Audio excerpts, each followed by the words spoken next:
അപ്പൊ നമ്മൾ കാണുന്ന സുധീഷിന്റെ അഭ്യാസമാണ്. എന്താണ് ചെയ്യുന്നത്?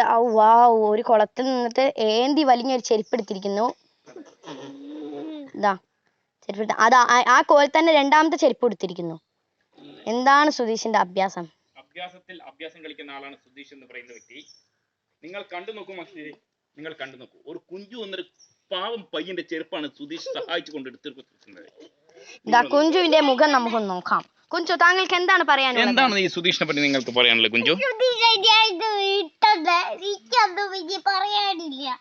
നിങ്ങൾക്ക് എന്ത് പറയാനുണ്ട്? പ്രേക്ഷകരായ നിങ്ങൾ പറയാനുള്ളത്, ഈ അഭ്യാസത്തോടെ നിങ്ങൾ അഭ്യാസം പഠിച്ചില്ല, എന്നാലും ഇതെങ്ങനെ ചെയ്തു എന്ന് എനിക്ക് അറിയണ്ടേ.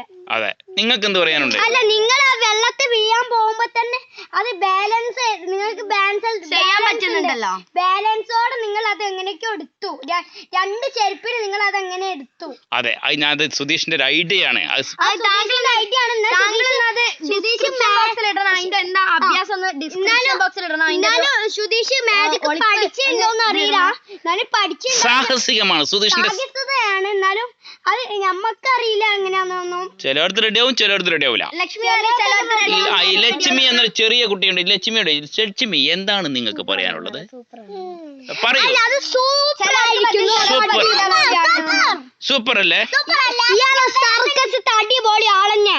അതെ, ഈ പൗർണമിയുണ്ട്, പൗർണമിയോട് ചോദിക്കും, നിങ്ങൾക്ക് എന്ത് പറയാനുണ്ട്? സുധീഷിനെ സമ്മതിച്ചിരിക്കുന്നു. ഒരു അഭ്യാസം പഠിക്കാതെ ഇങ്ങനെയൊക്കെ ചെയ്യുക എന്നത് അസാധ്യമായ കാര്യമാണ്. പിന്നെ അതിന്റെ ഒരു ട്രിക്ക് ഡിസ്ക്രിപ്ഷൻ ബോക്സിൽ ഇടേണ്ടതാണെന്ന് ഞാൻ അഭ്യർത്ഥിച്ചു കൊള്ളുന്നു.